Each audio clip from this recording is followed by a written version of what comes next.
ಶತ್ರುಘ್ನ ಎನ್ನುವಂತವನು ನೀನೇ ಹೌದೇನೋ? ಹೇಗೆ ಕಾಣಿಸ್ತದೆ ನಿನಗೆ? ಹೇಗೆ ಕಾಣಿಸ್ತದೆ ಎನ್ನುವುದು ಮುಖ್ಯ ಅಲ್ಲವೇ ಅಲ್ಲ. ನಾನು ಈಗಾಗಲೇ ಕೇಳಿ ಬಂದಿರುವಂತಹ ವಿಷಯಕ್ಕೂ ಊಹೆ ಸರಿ, ಈಗ ಕಣ್ಣಾರೆ ಕಾಣುವಂತಹ ದೃಶ್ಯಕ್ಕೂ ಅದೇ ಶತ್ರುಘ್ನ ನಾನೇ. ಹೌದಾ?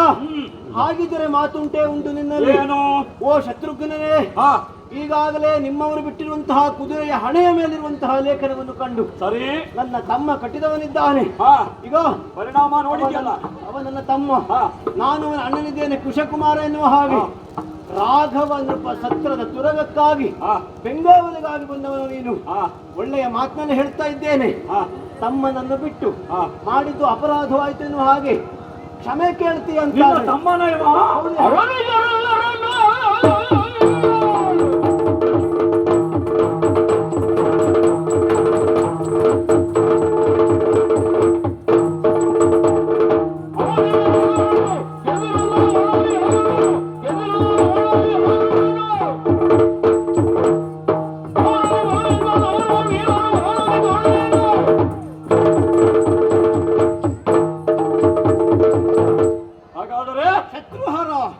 ಮೊದಲೇ ಅರಿವಿಲ್ಲದ ಈತ ನಮ್ಮ ಹಯವನ್ನು ಕಟ್ಟಿದವ. ಆತ ಕಿರಿಯವ, ಸ್ವಲ್ಪ ಬುದ್ಧಿ ಕಡಿಮೆ ಇದೆ ಅಂತ ನಾವು ಭಾವಿಸಿಕೊಂಡಿದ್ದು. ಆದರೆ ನಿನ್ನದು ಪೂರ್ತಿ ಬಿದ್ದು ಹೋಗಿದೆ. ನೀನ್ ಹಾಗೆ ಯಾಕೆ ಹೇಳು? ಅದೇ ಸತ್ಯ ಹೌದು ಅಂತಾದ್ರೆ ನನಗಿಂತ ಹೆಚ್ಚು ವಯಸ್ಸಾದ ನಿನಗೇನು ಹೇಳಬೇಕು? ಯಾಕೆ ಹೇಳು? ಯಾಕೆ ನನ್ನ ಬುದ್ಧಿಮತ್ತೆಯನ್ನ ನೀನು ಯಾಕೆ ಪರೀಕ್ಷಿಸ್ತಾ ಇದ್ದೀಯಾ? ವಯಸ್ಸು ಬಿಡು. ಆತ ಕಟ್ಟಿ ಪರಿಣಾಮ ಏನಾಗಿದೆ? ಏನಾಗಿದೆ? ಸೆರೆ ಸಿಕ್ಕಿದ್ದಾನೆ ಆತ. ಅಲ್ಲವೇ ಅಲ್ಲ, ಬಿಡಿಸುವುದ ಕಣ್ಣ ಬಂದಿದ್ದಾನೆ. ಬಿಡು, ಅದು ನಂತರದ ವಿಷಯದಲ್ಲಿ. ನೀನು ಬಿಡಿಸಿದ್ದ ನಂತರದಲ್ಲಿ ಬಿಡಿಸಿದ್ದೆ ಎನ್ನುವುದಾಗಿ ನೋಡೋಣ. ಈಗ ಹೇಗೆ ಹೇಳು? ಹೇಗೆ? ಆತನೇನೋ ಬುದ್ಧಿಲಿದೆ, ಕಟ್ಟಿದ್ದಾನೆ. ಬಂದವ ನೀನು ಏನು ಹೇಳ್ಬೇಕಿತ್ತು ಹೇಳು? ಏನ್ ಹೇಳು? ಅಯ್ಯೋ ನನ್ನ ತಮ್ಮ ಪಾಪದವ, ಏನೋ ಮುನಿಕೋರವರನ್ನ ಆಟವಾಡುತ್ತಿದ್ದವ ಬಂದು ಕುದುರೆಯನ್ನು ಕಟ್ಟಿದ್ದಾನೆ ಎಂಬಲ್ಲಿಗೆ ಈತ ಯಾರದ್ದು ಏನು ಎತ್ತೆಂತ ಗೊತ್ತಿಲ್ಲ ಆತನಿಗೆ ಅಂತ ನೀನು ನನ್ನನ್ನು ಶರಣು ಹೊಕ್ಕಿ ಆತನನ್ನ ಬಿಡು ಎನ್ನುವುದಾಗಿ ಬೇಡಿಕೊಳ್ಳಬೇಕಿತ್ತು. ನಾನು ಅದನ್ನು ಬಿಟ್ಟು ನೀನು ಏನ್ ಮಾಡ್ತಾ ಇದ್ದೀಯ? ಆತನ ಹಾಗೆ ಬಂದು ಎದೆಯೊತ್ತಿ ನನ್ನೊಡನೆ ಹೋರಾಟಕ್ಕೆ ಬರ್ತೇನೆ ಎನ್ನುವುದಾಗಿ ಮುಂದೊತ್ತಿ ಬರ್ತಾ ಇದ್ದೀಯ. ಮಗು, ಈಗ ನನ್ನೊಡನೆ ಹೋರಾಟ ಮಾಡುವುದು ಇಲ್ಲಿ ಗೆಡ್ಡೆ ಗಂಡಸುಗಳನ್ನ ತಿಂದು ಅಲ್ಲ, ನೀನು ಮುನಿ ಕುವರರೊಡನೆ ನದಿ ತಟದಲ್ಲಿ ತಪಸ್ಸು ಮಾಡಿದ ಹಾಗೆ ಜಪ ಮಾಡಿದ ಹಾಗೆ ಅಲ್ಲ. ಅಲ್ಲ, ನೀನು ಏನು ವಿಶೇಷ ಅಂತ ಬೇಡವಾ? ಅದೆಷ್ಟೋ ಅರಸು ಮಕ್ಕಳನ್ನ ಮೆಟ್ಟಿ ಇಲ್ಲಿಯ ತನಕ ನನ್ನ ಹಯವನ್ನ ಕಾಪಾಡಿಕೊಂಡು ಬಂದವ. ಅದಲ್ಲದೆ ಇನ್ನೊಂದು ಹಿರಿಮೆ ನನಗಿದೆ. ಏನು ಮಲ್ಲಯ್ಯ? ಮರ್ಯಾದ ಪುರುಷೋತ್ತಮನೆನಿಸಿಕೊಂಡಂತ ಪ್ರಪಂಚಕ್ಕೆ ದೇವರು ಎನ್ನುವುದಾಗಿ ಕರೆಯಲ್ಪಡುವಂತ ಶ್ರೀರಾಮನ ಅನುಜ ನಾನು. ಸಾಕಲ್ಲವೆಷ್ಟು? ನೀನು ಹಾಗಿದ್ರೆ ಬಣಗು ನೃಪಾಲನೇ ಬಿದ್ದೀಯ. ಬಣಗು ನೃಪಾಲರನ್ನರನ್ನು ಹೊಡೆದು ಇಲ್ಲಿಯ ತನಕ ಮುಂದಕ್ಕೆ ಬಂದಿದ್ದೇನೆ. ಆತನೇ ಹಾಗೆ ನೀನು ಮಾಡದೆ ಶರಣಾದರೆ ಬದುಕುತ್ತೀಯಾ, ಇಲ್ಲವಾದರ ಸಾಯುತ್ತೀಯಾ?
ಏನಾಡಿದೆ?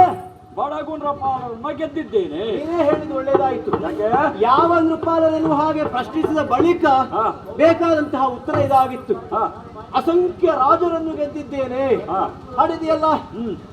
ಯಾರ್ಯಾರು ಅಂತ ಪ್ರಶ್ನೆ ಮಾಡಿದ್ರೆ ನೀನೇ ಸ್ವಲ್ಪ ಅಸ್ಪಷ್ಟವಾಗಿ ಆಡ್ತಾ ಇದ್ದೀಯ.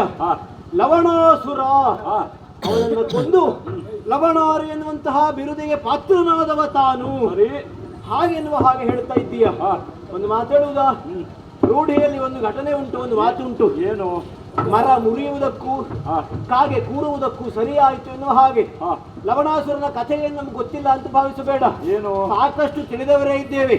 ಮಧುಪುರವನ್ನಾಡುವಂತಹ ಮಧುದಾನವನ ಮಗ ಲವಣಾಸುರ ಸರಿ ತನ್ನ ತಂದೆಯ ಮೂಲಕವಾಗಿ ಪಡೆದಂತಹ ಆ ಶೂಲ ಏನಿದೆ, ಶೂಲದ ಕಾರಣದಿಂದಲೇ ಅವರಿಗೆ ಮರಣ ಎನ್ನುವ ಹಾಗೆ ಆ ಸಂದರ್ಭವನ್ನು ಸಾಧಿಸಿ ಯುಕ್ತಿಯ ಮೂಲಕವಾಗಿ ಲವಣಾಸುರನನ್ನು ಕೊಂದವ ನೀನು ಬಿಟ್ಟರೆ ನಿನ್ನ ಶಕ್ತಿಯಿಂದ ಆದದ್ದು ಯಾವುದೂ ಇಲ್ಲ. ಶೂಲವೇ ಹೋಗಿ ಬಡಿಯಿತಾ?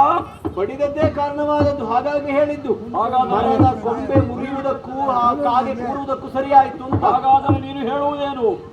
ಎಲ್ಲ ಬಡಗವನ ಸುಖವನ್ನ ಗೆದ್ದಿದ್ದೀಯ. ಮತ್ತೆ ಇನ್ನೊಂದುಂಟು ನೋಡು, ಶ್ರೀರಾಮನ ಕಾರುಣ್ಯದ ಕಾರಣದಿಂದ ನೀವು ಸಾಗಿದ ಹಾದಿಯಲ್ಲೆಲ್ಲ ಶುಭವೇ ನಿಮಗೆ ಪ್ರಾಪ್ತವಾಗುತ್ತಾ ಉಂಟು ಎಂಬಲ್ಲಿಗೆ ನೀವೇ ಗೆದ್ದವರು ಎನ್ನುವ ಹಾಗೆ ಬೀಗಬೇಕಾದ ಅನಿವಾರ್ಯತೆ ಇಲ್ಲವೇ ಇಲ್ಲ. ನೋಡು, ಕಾರುಣ್ಯದ ಹಾದಿಯಲ್ಲಿ ಸಾಗ್ತಾ ಇದ್ದೇವೆ ಎನ್ನುವುದಾಗಿ ದೇವರಿಗೆ ಕೈ ಮುಗಿದು ಹೋಗಿ ಒಬ್ಬನನ್ನು ಕೊಲೆ ಮಾಡುವುದಲ್ಲ. ನೋಡು, ಯಾವುದೇ ಒಂದು ಕಾರ್ಯಕ್ಕೆ ಹಾಗಾದ್ರೆ ಈಗ ನೀನು ಮಾಡಿದ ಕಾರ್ಯಕ್ಕೆ ನೀನೇ ಹೇಳಿಕೊಂಡ ಹಾಗಾಯ್ತು. ರಕ್ಷಣೆ ಇದೆ ಎಂಬಲ್ಲಿಗೆ ನಮ್ಮ ಸತ್ವವು ಅದರಲ್ಲಿ ಅಡಗಿದೆ ಎಂಬ ಅರ್ಥ ಇದೆ. ಬಡಗು ನೃಪಾಲರನ್ನ ಬಡಿದು ಇಲ್ಲಿಯ ತನಕ ಬಂದಿದ್ದೆ ಎನ್ನುವುದಾಗಿ. ಹೌದು ಹೌದು, ಅವರನ್ನೆಲ್ಲ ಬಡಿದುದು ಎಂಬ ಹೇಗೆ? ಅವರೇನು ಕಡಿಮೆಯವರೇನಲ್ಲ. ಅಲ್ಲ, ಕಡಿಮೆಯವರಲ್ಲಪ್ಪ. ಯಾರು ಹಾದಿಯಲ್ಲಿ ಬೀದಿಯಲ್ಲಿ ಬಿದ್ದವರನ್ನ ನಾವು ಹೊಡೆದು ಇಷ್ಟು ಮುಂದಿನವರೆಗೆ ಬಂದಿದ್ದಲ್ಲ. ಸಾಮ್ರಾಟರೆನಿಸಿಕೊಂಡಂತ ವ್ಯಕ್ತಿಗಳನ್ನ ಬಡಿದು ಇಲ್ಲಿಯ ತನಕ ಹಯವನ್ನ ಸಂಭ್ರಮಿಸಿಕೊಂಡು ಬಂದ. ಒಂದು ಕೇಳುವುದು ಅಥವಾ ವೀರತ್ವವನ್ನು ಮೈಗೂಡಿಸಿಕೊಂಡವ. ಈಗ ಲವಣಾಸುರನ ಪ್ರಸಂಗ ಬಿಟ್ಟರೆ ಮತ್ತೆ ಯಾವ ಪ್ರಸಂಗದಲ್ಲಿ ಮಹತ್ವ ಪಾತ್ರ ಉಂಟು? ನೋಡು, ಯಾವುದೇ ಪಾತ್ರವಂತಲ್ಲ.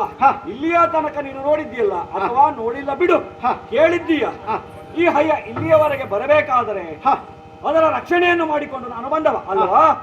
ಅದೆಷ್ಟೋ ಮಂದಿ ಅರಸು ಮಕ್ಕಳು ನನ್ನೊಡನೆ ಹೋರಾಟಕ್ಕೆ ನಿಂತವರು ಹೋರಾಟ ಮಾಡಲಿಕ್ಕೆ ಆಗುವುದಿಲ್ಲ ಎನ್ನುವ ಮಟ್ಟದಲ್ಲಿ ನನ್ನಿಂದ ಸೋತು ಕಾಣಿಕೆಯನ್ನು ಕೊಟ್ಟಿದ್ದಾರೆ.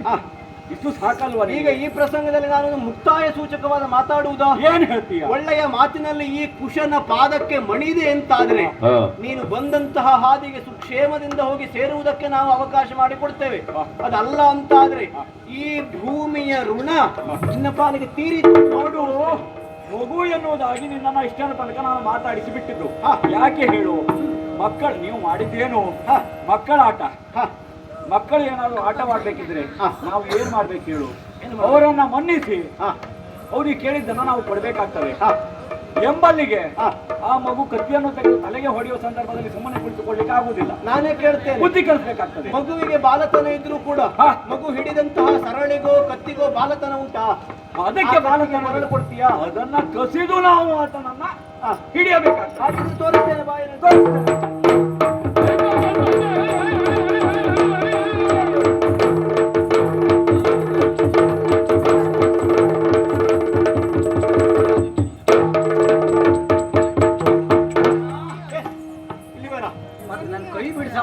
ನಿನ್ನ ಕೈ ಬಿಡಿಸುವುದಲ್ಲ, ನಿನ್ನ ಬಾಯಿಗೆ ಮೊದಲು ವ್ಯವಸ್ಥೆ ಮಾಡಬೇಕೀಗ. ಯಾರು ಬಾಯಿಗ? ಎಷ್ಟು ಬಾರಿ ಹೇಳಿದ್ದೆ ನಿನಗೆ? ಯಾವುದೇ ಕಾರ್ಯವನ್ನು ಮಾಡಬೇಕಿದ್ರು ಕೂಡ ಒಂದು ಬಾರಿ ನನ್ನ ಗಮನಕ್ಕೋ ಅಮ್ಮನ ಗಮನಕ್ಕೋ ತರಬೇಕು ಅಂತ ಹೇಳಿಲ್ವ ನಿನಗೆ? ಅಲ್ಲ, ಕಟ್ಟಿದೆ. ಯಾರು ಬರುವುದಿಲ್ಲ, ಬಂದವ್ರನ್ನೆಲ್ಲ ಬಡದು ಹಾಕ್ತೇನೆ ಅನ್ನುವಂತ ಹುಮ್ಮಸ್ಸು. ಎಲ್ಲರನ್ನೂ ಕರೆಯುವುದು ಯುದ್ಧಕ್ಕೆ ಬಂದ್ರು ಅಂತ ಆದ್ಮೇಲೆ ಕೈ ಕಟ್ಟಿಕೊಂಡು ಅಣ್ಣ ಅಂದಕ್ಕೆ ಹೋಗುದಾ? ನೀ ಇದ್ದೀಯಲ್ಲ ಮಾರಾಯ, ಎಲ್ಲ ಪ್ರಸಂಗಕ್ಕೂ ನಾನೇ ಬರ್ಬೇಕಾ? ಅಣ್ಣ ಇದ್ದ ಮೇಲೆ ಮತ್ತೆ ಯಾಕೆ ತಡ? ಅಣ್ಣ ಆಗಿ ಹುಟ್ಟುವುದೇ ದೊಡ್ಡ ಪ್ರಾರಬ್ಧ. ನಿಮ್ಮಂತವರು ಸರಿ ಮಾಡುವುದರಲ್ಲೇ ಆಗಿ ಹೋಗ್ತದೆಲ್ಲ ಪುಣ್ಯಾತ್ಮ. ಬಿಡ, ಇನ್ನು ಹಾಗೆ ಮಾಡುವುದಿಲ್ಲ. ಆಗಲಿ, ವಿನೋದಕ್ಕಾಡಿದ್ದು ಆಗಬೇಕಾದಂತಹ ಕಾರ್ಯ ಆಯ್ತೋ ಇಲ್ವೋ? ಹಾಗಿದ್ರೆ ತಡ ಮಾಡುವುದಲ್ಲ. ಅಲ್ಲ, ಇಲ್ಲಿಗೆ ಮುಗಿಯುವುದಿಲ್ಲ. ಇಲ್ಲಪ್ಪ, ಒಬ್ಬ ಸೋತು ಹೋಗಿದ್ದಾನೆ ಎಂಬಲ್ಲಿಗೆ ಸೇನೆಯ ಸಮಸ್ತರು ಸೋತಿದ್ದಾರೆ ಎನ್ನುವ ಅರ್ಥ ಅಲ್ಲವೇ ಅಲ್ಲ. ಇವನ ಪ್ರಮುಖ ಯಾರಿದ್ದಾನೆ? ನಮ್ಮ ನಿರೀಕ್ಷೆಯಲ್ಲಿ ಕೇಂದ್ರದಲ್ಲಿ ಉಂಟು. ಯಾವಾಗ ಕೇಂದ್ರದ ಪ್ರವೇಶ ಆಗುತ್ತದೆ ಅಂತ ನೋಡೋಣ.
ಘನಘೋರವಾದಂತಹ ವಾರ್ತೆಯನ್ನ ಚರರ ಮುಖೇನವಾಗಿ ಕೇಳುವಂತಾಗಿ ಹೋಯಿತು.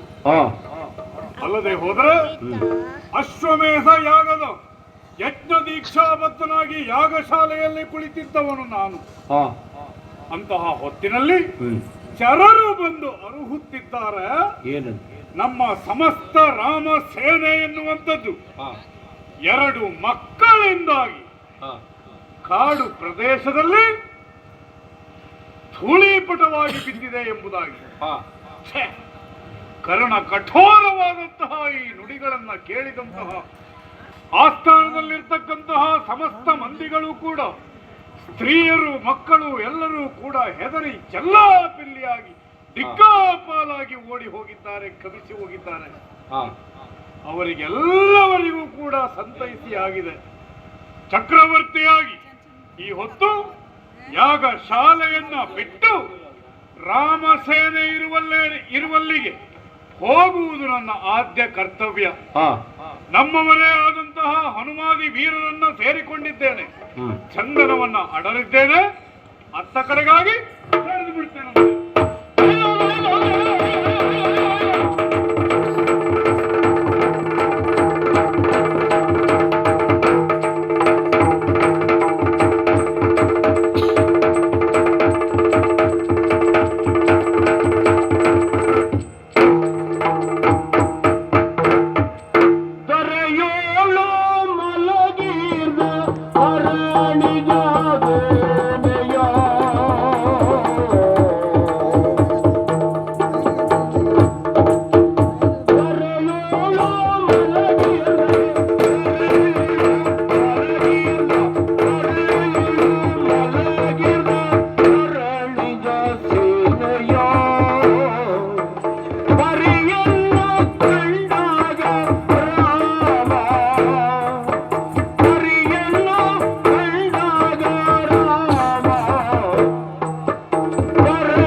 ನಮ್ಮ ರಾಮ ಸೈನ್ಯವನ್ನು ಧೂಳೀಪಟಗೈದಂತಹ ಸರಳ ರೀರ್ವರನ್ನು ಇನ್ನೇನು ಬಂದು ಹತಿಸಬೇಕು ಎಂಬ ಉತ್ಸಾಹದಿಂದ ಬಂದ್ರೆ ಎಂತಹ ದೃಶ್ಯಗಳನ್ನು ಕಾಣ್ತಾ ಇದ್ದೇನೆ ನಾನು.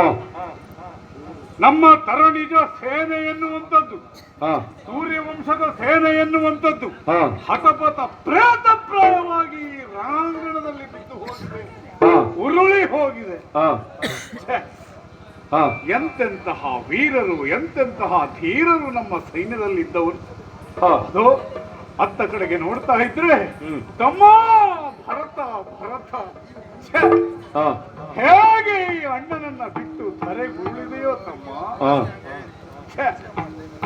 ಅಂದೊಂದು ಹೊತ್ತಿನಲ್ಲಿ ಯಾವ ನನ್ನ ತಂದೆಯ ಅಪ್ಪಣೆಯನ್ನ ಶಿರಸಾವಹಿಸಿ ವನವಾಸಕ್ಕಾಗಿ ತೆರಳಬೇಕೆಂದು ನಾನು ಹೊರಟ್ನೋ, ತನ್ನಿಂದ ತಾನಾಗಿ ಬಂದಂತಹ ಈ ಸೂರ್ಯವಂಶದ ಅರಸೊತ್ತಿಗೆಯ ಅಧಿಕಾರವನ್ನ ತೊರೆದು ಅಣ್ಣನ ಪಾದುಕೆಯನ್ನ ಸಿಂಹವಿಸ್ತರದಲ್ಲಿಟ್ಟು ಪೂಜಿಸಿ 14 ವರ್ಷಗಳ ಕಾಲ ರಾಜ್ಯಭಾರವನ್ನು ಮಾಡಿದಂತಹ ಭರತ ಅಂಥವನು ಇಂದು ಈ ರಣಧಾರಣೆಯಲ್ಲಿ ಮರಗಿಕೊಂಡಿದ್ದಾನೆ. ಇತ್ತ ಕಡೆಯಲ್ಲಿ ನೋಡ್ತಾ ಇದ್ರೆ ತಮ್ಮ ಲಕ್ಷ್ಮಣ 14 ವರ್ಷಗಳ ವನವಾಸದಲ್ಲಿ ಆಗ ತಾನೇ ಹಸಿಯಾಗಿ ಮದುವೆ ಆದಂತಹ ಸಂದರ್ಭದಲ್ಲಿ ಹೆಂಡತಿಯೊಡನೆ ಸುರ ಸುಪ್ಪತ್ತಿಗೆಯಲ್ಲಿ ಕಾಲ ಕಳೆಯಬೇಕಾದಂತವನು ಅಣ್ಣನನ್ನು ಅಗಲಿ ಇರಲಾರೆ ಎನ್ನುವ ಕಾರಣಕ್ಕಾಗಿ 14 ವರ್ಷಗಳ ಪರ್ಯಂತರ ತಾನೇ ಮುಂದು ಎಂಬುದಾಗಿ ಈ ರಾಮನಿಗೆ ಬೆಂಗಾವಲಾಗಿದ್ದುಕೊಂಡು ತನ್ನ ಜೀವವನ್ನು ಸವೆಸಿದಂತಹ ನಮ್ಮ ಲಕ್ಷ್ಮಣ ಇದು ಇತ್ತ ನೋಡ್ತಾ ಇದ್ರೆ ತಮ್ಮ ಶತ್ರುಘ್ನ ಬ್ರಹ್ಮಹತ್ಯಾ ದೋಷದ ನಿವಾರಣೆಗಾಗಿ ಎಂದು ನಾನು ಅಶ್ವಮೇಧ ಯಾಗವನ್ನ ಕೈಗೊಂಡೆನೋ ಯಜ್ಞಾಶ್ವದ ಬೆಂಗಾವಲಿಗಾಗಿ ಯಾರು ತೆರಳುವುದು ಎಂಬ ಯೋಚನೆ ಬಂದ ಹೊತ್ತಿನಲ್ಲಿಯೇ ಅಣ್ಣ ನಾನು ತೆರಳುತ್ತೇನೆ, ನಿನ್ನ ಸೇವೆಯನ್ನ ಮಾಡ್ತೇನೆ ಎಂಬುದಾಗಿ ಹೇಳಿಕೊಂಡವನಲ್ವೇ. ಅಂತಹ ವೀರರೆಲ್ಲರೂ ಕೂಡ ಇಂದು ಈ ರಣಧಾರಣಿಯಲ್ಲಿ ಒರಗಿಕೊಂಡಿದ್ದಾರೆ. ಇವರನ್ನೆಲ್ಲರನ್ನು ಕೂಡ ಕೇವಲ ನನ್ನ ತಮ್ಮಂದಿರು ಎಂದು ಭಾವಿಸಿದವನು ನಾನು ಖಂಡಿತ ಅಲ್ಲವೇ ಅಲ್ಲ. ಇವರೆಲ್ಲವರನ್ನೂ ಕೂಡ ನನ್ನ ಮಕ್ಕಳೋಪಾದಿಯಾಗಿ ಕಂಡುಕೊಂಡವನು ನಾನು. ಅವರು ಕೂಡ ನನ್ನನ್ನು ತಂದೆಯೋಪಾದಿಯಾಗಿ ಕಂಡುಕೊಂಡವರು. ಜ್ಯೇಷ್ಠ ಭ್ರಾತೃ ಪಿತೃ ಸಮಾನ ಎಂಬುದನ್ನು ಲೋಕಮುಖಕ್ಕೆ ತೋರಿಸಿಕೊಟ್ಟಂತಹ ತಮ್ಮಂದಿರುವರೆಲ್ಲರೂ ಕೂಡ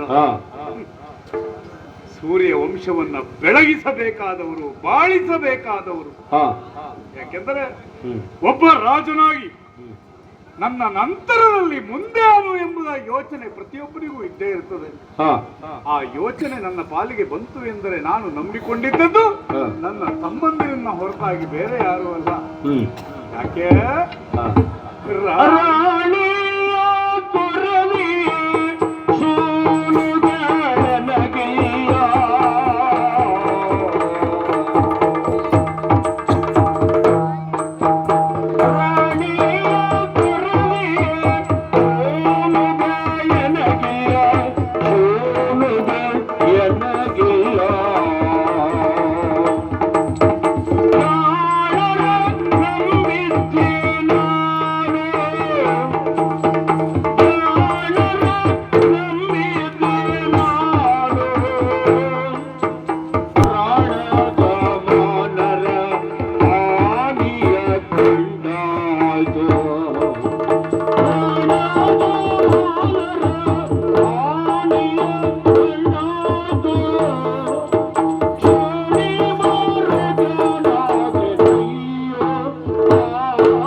ಬೆಳಗಿಸುವುದಕ್ಕೋಸ್ಕರವಾಗಿ ನನ್ನ ಹೊಟ್ಟೆಯಲ್ಲಿ ಹುಟ್ಟಿದಂತಹ ಮಕ್ಕಳು ಬೇಕಾಗುತ್ತದೆ. ಒಬ್ಬ ಅರಸನಾದವನಿಗೆ ತನ್ನ ಅರಸೊತ್ತಿಗೆಯನ್ನ ವಹಿಸಿಕೊಳ್ಳುವುದಕ್ಕೋಸ್ಕರವಾಗಿ ಅರಸು ಕುವರರು ಬೇಕಾಗುತ್ತಾರೆ. ಅರಸು ಕುವರರು ಬೇಕು ಎಂತಾದರೆ ಆತನ ಮಡದಿ ಎನ್ನುವವಳು ಅವನ ಜೊತೆಗಿರಬೇಕಾಗುತ್ತದೆ. ಏನು ಮಾಡೋಣ ಹೇಳಿ ಎಂದು ನಾನು ನನ್ನ ಮಡದಿಯಾದಂತಹ ಸೀತೆಯನ್ನ ತೊರೆದೆನು, ಆಕೆಯನ್ನ ಕಾಡಿಗೆ ಕಳುಹಿಸಿದೆನು. ಒಂದೇ ನಾನು ಸತಿ ವಿಯೋಗ